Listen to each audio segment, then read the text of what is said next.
السلام علیکم viewers, welcome to my YouTube channel me and my world. آج میں آپ کے لیے قطر پروڈکشنز کے ڈرامہ عمر سیریز کی قسط نمبر 6 کا اردو ترجمے کے ساتھ اوور ویو لے کر آئی ہوں۔ ڈرامے کی طرف بڑھنے سے پہلے آپ سب سے گزارش ہے کہ میرا چینل سبسکرائب کریں، میری ویڈیو لائک کریں اور زیادہ سے زیادہ اپنے فیملی فرینڈز کے ساتھ شیئر کریں۔ شکریہ۔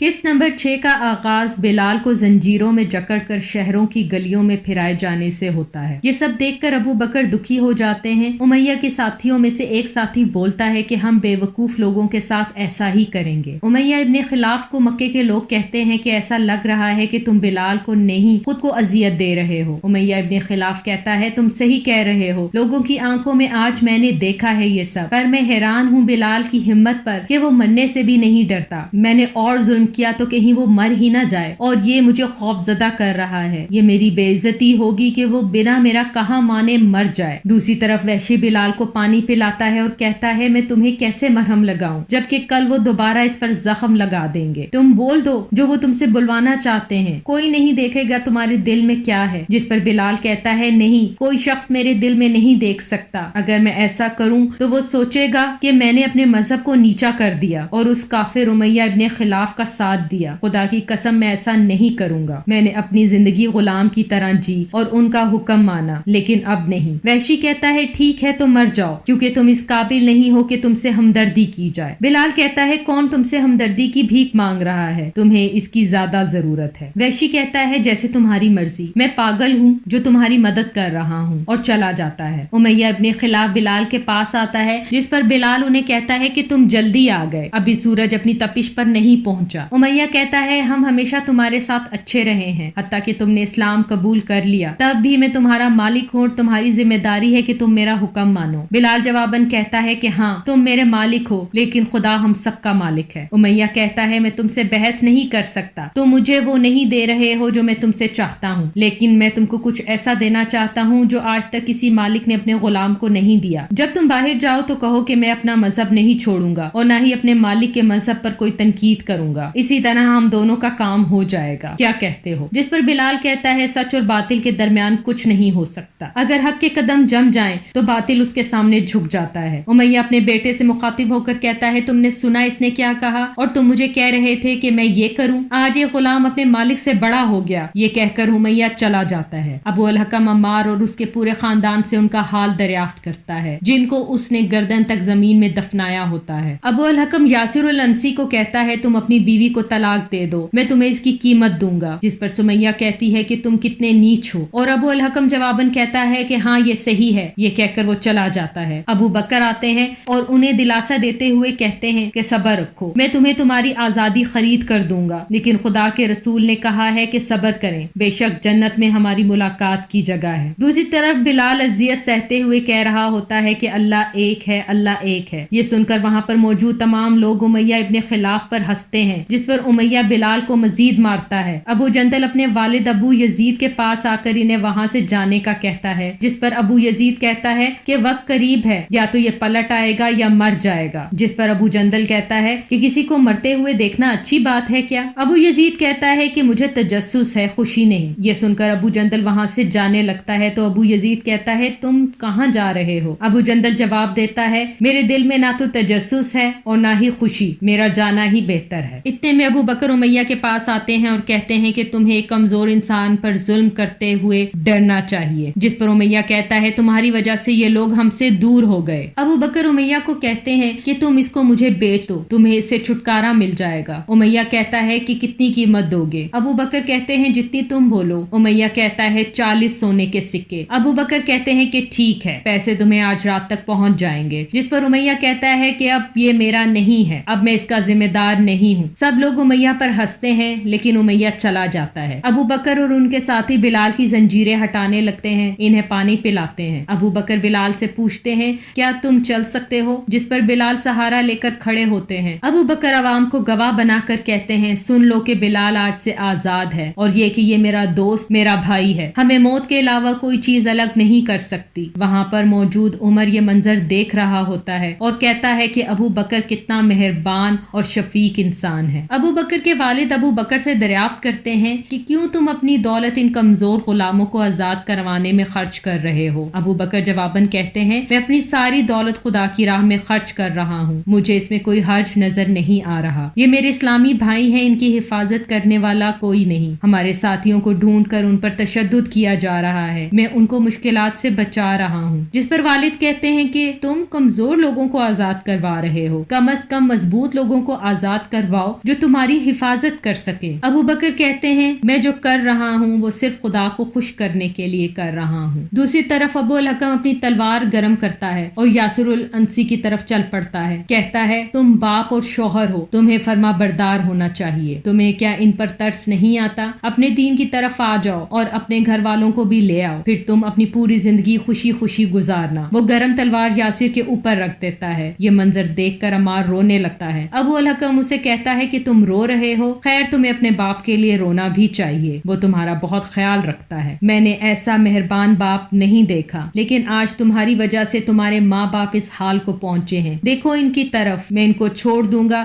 بس کہو کہ محمد برا ہے۔ یہ کہہ کر وہ سمیہ سے مخاطب ہوتے ہوئے کہتا ہے کہ تم کیسی ماں ہو؟ کون سی ماں اپنی اولاد کو تکلیف میں دیکھ سکتی ہے؟ اپنے شوہر کی طرف دیکھو، مجھے لگتا ہے کہ تم سے پہلے وہ مر جائے گا، اور مجھے لگتا ہے کہ تم اس کی موت پر خوش ہوگی۔ تم محمد پر یقین رکھتی ہو کیونکہ تم اس سے محبت کرتی ہو، کیونکہ وہ جوان ہے اور تمہارا شوہر بوڑھا۔ یہ سن کر سمیہ اس کے منہ پر تھوک دیتی ہے اور کہتی ہے کہ تم پر خدا کی لعنت ہو، خدا تمہیں ذلیل و خوار کرے، اللہ کی قسم گوبر کا کپڑا بھی تم سے زیادہ احترام کے قابل ہے۔ ابو الحکم یہ سن کر غصے میں آ جاتا ہے اور وحشی سے نیزہ لے کر سمیہ کے پیٹ میں ڈال دیتا ہے اور عمار سے کہتا ہے کہ پکارو اپنی ماں کو اگر وہ سن سکے، کوئی بات نہیں، تم بھی جلد ہی اس کے پاس پہنچ جاؤ گے۔ یاسر الانسی عمار کو تسلی دیتے ہوئے کہتا ہے کہ صبر رکھو اور خوش ہو جاؤ کہ تمہاری ماں اسلام کی راہ میں پہلی شہید ہے اور تمہارا باپ دوسرا ہوگا، اور ساتھ ہی دم توڑ دیتا ہے۔ عمار والدین کی وفات پر پھوٹ پھوٹ کے روتا ہے۔ دوسری طرف عمر ابو الحکم کے بھائیوں کے پاس آتا ہے اور پوچھتا ہے میرے دونوں بھگوڑے ساتھیوں تم کیسے ہو؟ جس پر عیاش جواب دیتا ہے کہ ہم مسلمان اور ماننے والے ہیں، خدا کا شکر ہے کہ ہم ٹھیک ہیں۔ عمر کہتا ہے تو اس زنجیر کے بارے میں کیا خیال ہے؟ عیاش کہتا ہے یہ ہمارے خدا کی عبادت سے نہیں روک سکتی۔ سلامہ کہتا ہے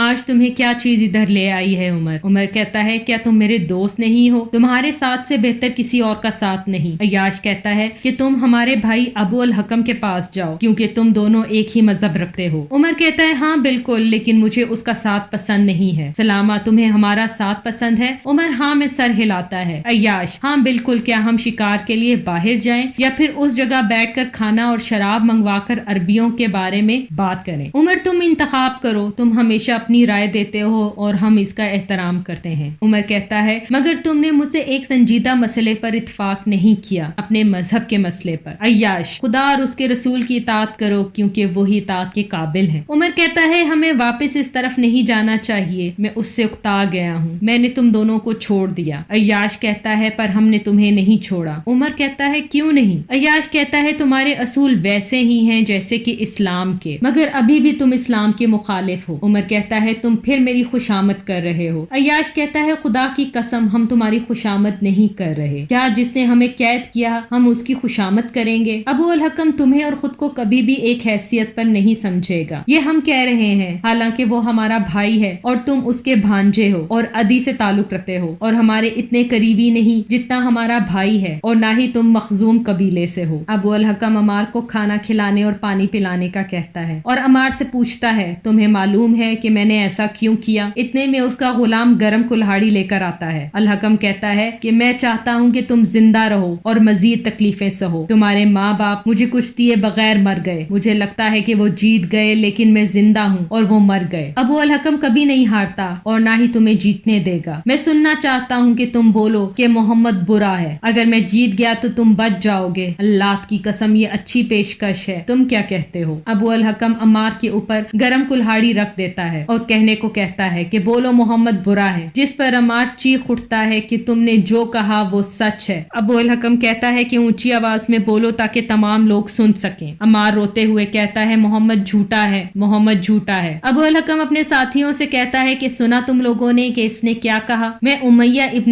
خلاف نہیں ہوں، میں ابو الحکم ہوں، ایک مضبوط انسان۔ یہ کہہ کر سب لوگ وہاں سے چلے جاتے ہیں۔ پھر عمار مکے کی گلیوں میں روتا ہے اور بھاگتا ہے۔ ابو بکر انہیں دیکھ لیتے ہیں۔ عمار ان کے گلے لگ کے روتا ہے کہ میں نے خدا کے رسول کو گالی دی، میں کمزور پڑ گیا اور وہ سب کہہ دیا جو وہ چاہتے تھے، مجھے محمد کے پاس لے جاؤ تاکہ میں ان کے قدموں کو چوموں۔ اتنے میں عمر بھی وہاں آ جاتا ہے۔ ابو بکر عمار کو اپنے ساتھ لے جاتے ہیں۔ اس منظر میں ابو الحکم عبداللہ ابن مسعود کو روکتا ہے اور کہتا ہے میں تم سے سودا کرنے آیا ہوں، اس گلی میں تمہارے قابل کوئی گھر نہیں، جس پر ابن مسعود کہتا ہے کہ مجھے چھوڑو۔ ابو الحکم کہتا ہے کہو ابو جہل، کیا تم میرے سامنے کہنے سے ڈرتے ہو؟ تمہارے قریبی ساتھیوں نے سکھایا نہیں کہ تمہیں خدا کے علاوہ کسی اور سے ڈرنا نہیں چاہیے، یا تمہارا خدا کمزوروں کے لیے نہیں ہے؟ چرواہا چرواہا ہی رہتا ہے۔ ابو الحکم لاٹھی کی طرف اشارہ کرتے ہوئے کہتا ہے اگر تم اس سے ڈر رہے ہو تو یہ تمہاری طرف بھی آئے گی۔ یہ کہہ کر وہ عبداللہ ابن مسعود کو لاٹھی مار کر نیچے گرا دیتا ہے اور وہاں پر موجود سب لوگ ہنستے ہیں۔ اتنے میں عمر عبداللہ ابن مسعود کو سہارا دے کر کھڑا کرتا ہے، جس پر عبداللہ ابن مسعود کہتا ہے کہ تم